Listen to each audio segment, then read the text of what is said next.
toute l'actualité à temps réel sur Référence TV. Référence TV, la chaîne de l'innovation. Et voté lors des dernières législatives. Ça, nos collègues y reviendront parce que c'est eux qui étaient là. Moi, je n'étais pas là lorsqu'on votait la loi sur la loi d'orientation, par exemple, sur l'aménagement du territoire, sur la répartition des ressources pétrolières et gazières, voilà, sur le code de l'électricité, voilà, etc., etc.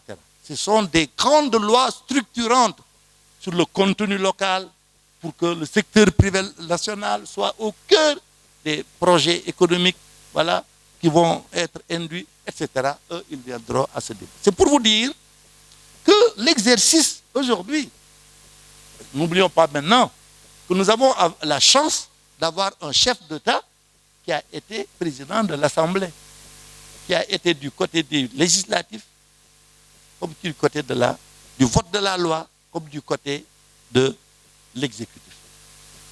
Et ceci, aujourd'hui, la relation qu'il y a entre un président chef d'État qui a été député est tout à fait différente de celle qu'un député pourrait avoir avec un chef d'État qui n'a connu par exemple que l'exécutif.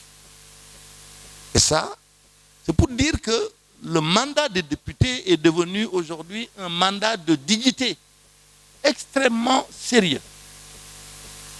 Et les députés qui en veulent ont aujourd'hui beaucoup de moyens pour exercer leur mission dans d'excellentes conditions.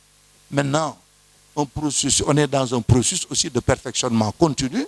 Voilà, il y a encore beaucoup d'avancées à faire et ceux qui sont en ce moment sur le terrain, c'est eux qui sont.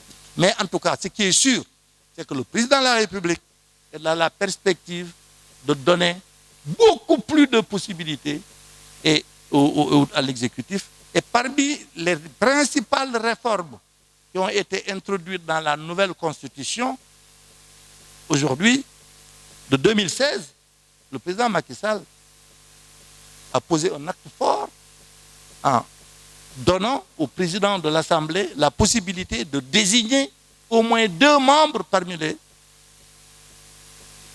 voilà, pour former l'équipe des sages du Conseil constitutionnel. Ça aussi, c'est une avancée extrêmement importante qui montre que le dialogue entre l'exécutif et le législatif n'est pas. Alors, voilà en gros, moi, les quelques points sur lesquels je voulais vraiment insister pour vous dire que la nouvelle majorité que nous réclamons, c'est pour aussi aller encore plus loin dans cette direction. Parce que le Sénégal, en termes de démocratie représentative, je pense qu'on est top. Notre démocratie n'a rien à envier à aucune démocratie au monde. Aucune démocratie. Aucune. Mais maintenant, on est en stade dans l'évolution des sociétés humaines, des mentalités, où les citoyens demandent aussi qu'il y ait beaucoup plus de démocratie participative et qu'on aille aussi vers une démocratie plus délibérative. Alors ce sont là aussi des nouveaux chantiers sur lesquels je pense que les nouvelles législatures vont travailler. Je pense aussi que les conditions sont mûres pour que la télévision parlementaire devrait faire partie des grands chantiers de la prochaine législature. Et je pense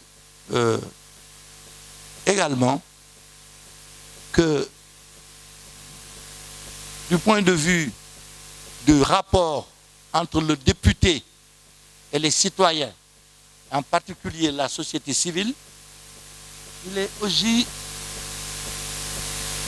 je vous disais tout à l'heure, le député, quelque part, est un syndicaliste.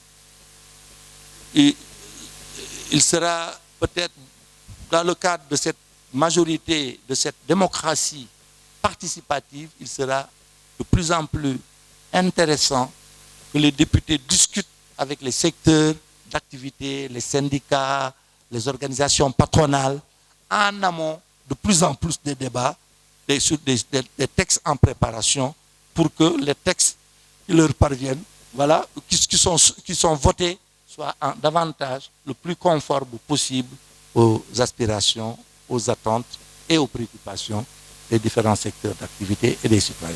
Toute l'actualité à temps réel, sur Référence TV. Référence TV, la chaîne de l'innovation.